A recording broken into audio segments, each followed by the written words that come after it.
It had been half a year since Daniel walked out of the life he shared with Lily. 6 long, empty months since he closed the door on the woman who once held his heart, and on the tiny life growing inside her. He had convinced himself he was doing the responsible thing, the mature thing, the logical thing. He told himself he wasn't ready, that the timing was wrong, that fatherhood would derail everything he had worked for. So he left. He left Lily standing in the doorway, her eyes swollen from tears, her hands trembling, one resting protectively over her flat but hopeful stomach. He told himself she would eventually understand. He told himself she'd realized a pregnancy was a mistake. He told himself she would make the practical choice. And when she didn't call him, when she didn't ask for help, when she didn't send updates, he created a story to make himself feel better. She must have ended it, he whispered to himself at night. A sentence he clung to like a life raft, even though it was built entirely out of denial. He never confirmed it. He never asked. He never cared enough to check. Until everything changed. That morning, the one that felt like the earth ripped open beneath him, Daniel was sitting in his car at a red light in downtown Seattle. People crossed the street, carrying coffee cups, backpacks, grocery bags.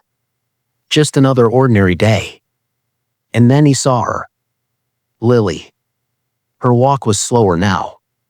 Careful. Gentle. Her face looked tired yet peaceful in a way he didn't understand.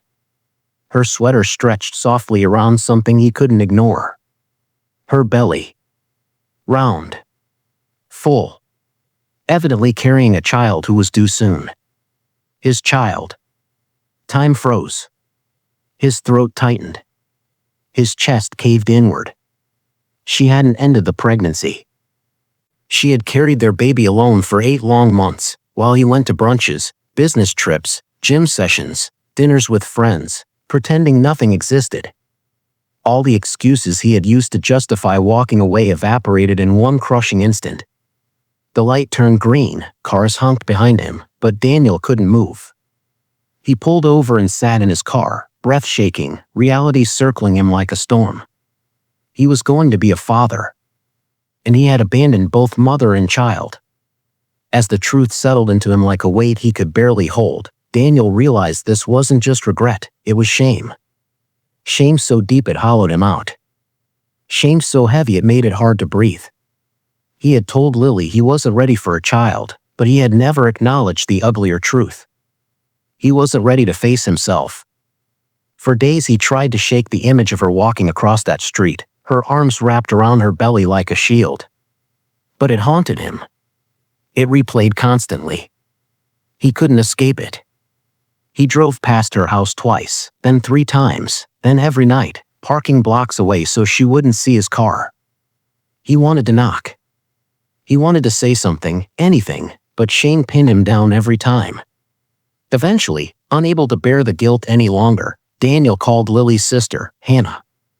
Her voice, normally warm, turned sharp the moment she recognized his number. "What do you want, Daniel?" He swallowed hard. I saw Lily. I didn't know she. You didn't know because you didn't care, she snapped. She went to every appointment alone. Built the crib alone. Cried alone. Struggled alone. You walked away. Daniel pressed his palm to his eyes, breath shaking. "I never knew she kept the baby," he whispered. "That's because you never asked," Hannah said, voice cracking with disappointment. "And just so you know, Lily never told anyone why you left. She protected your image. She said you two just wanted different things." Daniel's heart twisted painfully. Even after everything, Lily defended him. He hung up the phone and dropped his face into his hands. He didn't deserve her kindness. He didn't deserve anything from her. But he knew he had to try. 3 weeks after seeing her on the street, Daniel stood in front of her door, shaking. When Lily opened it, he felt his breath leave him completely. She looked exhausted, her hair pulled into a loose bun, her belly much larger now. Pregnancy gave her a different glow, not the romantic kind people write poems about, but the glow of a warrior who had survived something alone. She stared at him in stunned silence. Daniel could barely speak. His voice cracked on the first word. "I'm sorry." Those 2 words carried 6 months of regret, fear, cowardice, and buried guilt. He apologized for everything, for leaving, for choosing fear, for expecting her to bend to his demands, for assuming she had ended the pregnancy, for not checking on her once, for giving her silence instead of support. Lily listened quietly, her jaw tight, her heart guarded. When he finished, she didn't yell. She didn't call him selfish. She didn't shame him. Instead, she said something far more painful. "Your apology doesn't change the fact that you missed everything." She told him about the days she cried in the shower so no one would hear. The night she pressed a pillow against her belly, praying their baby would grow healthy despite the stress. The moments she panicked during ultrasounds, terrified of bad news with no one's hand to hold. The kicks she felt alone. The fears she carried alone. The dreams she rebuilt alone.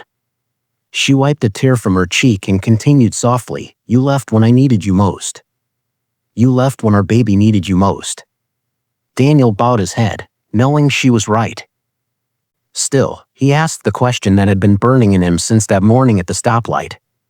"Can I be part of her life now?" Lily held onto the doorframe as another wave of discomfort passed through her. When she finally spoke, her voice was steady, firm, mature. "If you want to be in this child's life, you must prove it.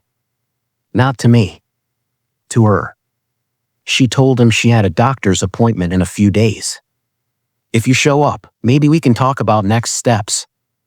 If you don't, then I'll know your words mean nothing." When the day came, Daniel arrived 45 minutes early.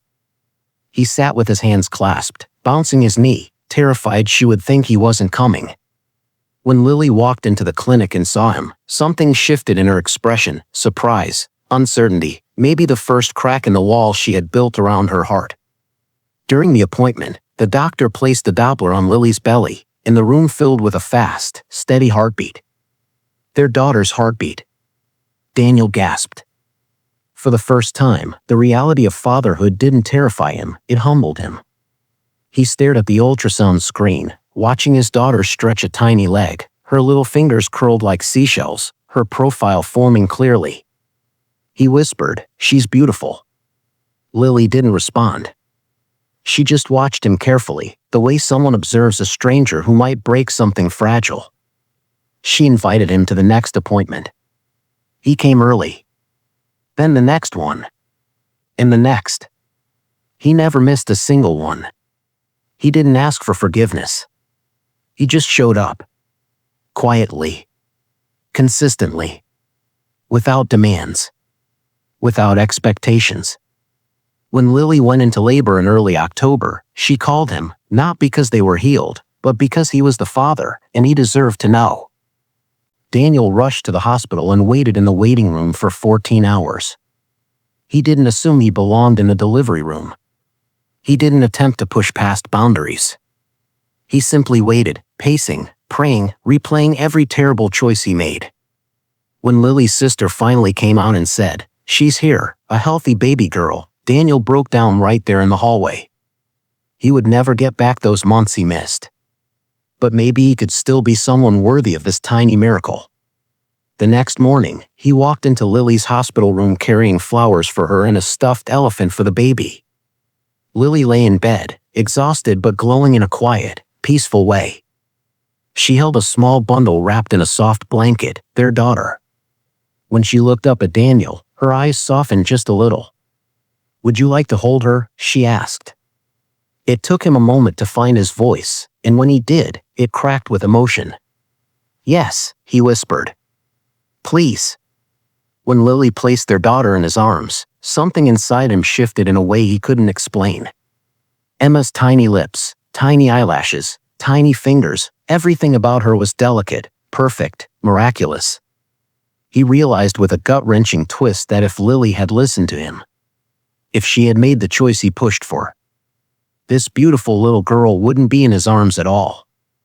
He bent his head and whispered to Emma, his voice thick with tears. "I'm sorry, my little girl." I'm so sorry. I almost threw away the best thing in my life. I will spend every day proving I'm worthy of being your father." Lily watched him quietly. She didn't smile, she didn't cry, but something in her hardened shell finally softened. She told him gently, "I won't pretend everything is fine. I won't pretend you didn't hurt me. But Emma deserves a father who shows up. If you can be that for her, I won't stand in your way. Just know this, trust takes time." Daniel nodded, tears slipping down his cheeks. "I'll earn it." And he did. He rearranged his entire life around Emma. He cut down on travel. Stopped going to bars. Stopped hiding behind excuses. Started parenting classes. Read every book on newborn care. Came to Lily's house 3 times a week to help with feedings, baths, diapers, late-night cries. He paid child support without being asked, and paid more than required. He never missed a visit. Never arrived late. Never canceled. Slowly, over months, Lily began to trust him again, not with her heart, but with their daughter. When Emma turned 1, Daniel planned a birthday celebration at a park. Both sides of the family came. Lily's parents, her siblings, his own mother, his friends. In front of everyone, Daniel stood up and told the truth. He admitted he left Lily when she was pregnant. Admitted he pressured her to end the pregnancy. Admitted he ran away from responsibility. Admitted he spent 6 months pretending his daughter didn't exist. He didn't do this to earn praise. He did it because Emma deserved parents who lived in truth, not silence. He ended his speech by thanking Lily for her strength, her grace, her courage, her kindness, and for giving their daughter the chance to live. There wasn't a single dry eye. Later that evening, Lily walked up to him quietly as the guests packed up. She said, "I'm proud of the father you've become." Those words meant more to Daniel than any award, any bonus, any milestone in his career. Daniel and Lily never got back together romantically. Their relationship shifted into something steady, respectful, and grounded in a shared love for their daughter. Lily eventually met someone new, a kind man who treated Emma gently, who respected boundaries, who didn't try to replace Daniel but supported the family dynamic with empathy. Daniel struggled at first, watching another man become part of Emma's world. But he accepted it because Lily deserved happiness, and because Emma deserved a peaceful home. Years passed, and Emma grew into a bright, compassionate, curious girl. Daniel never missed a school performance, a soccer game, a dance recital. He volunteered in her classroom. He took her on weekend trips. He showed her through actions, not words, that she was wanted, cherished, loved. When Emma asked why her parents weren't together, Daniel didn't lie. He told her the truth in gentle words. "I was scared when you were growing inside mommy.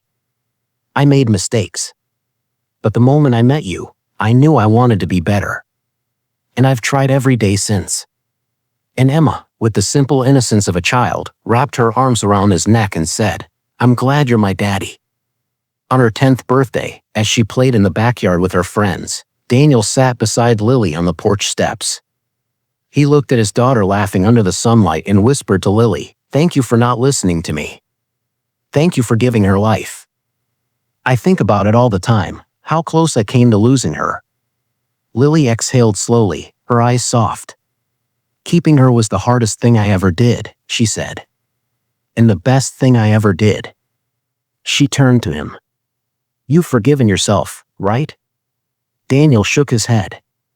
"Not fully," he whispered. "But every day with Emma makes it easier." Their story wasn't perfect. It wasn't wrapped neatly with a bow. It was messy, painful, complicated. Filled with mistakes, grief, healing, and slow rebuilding. But it was real. Lily found her strength. Daniel found his purpose. And Emma grew up knowing she was loved, deeply, fiercely, consistently. Not because her parents were perfect, but because they chose to be better than their past. And in the end, that choice changed everything.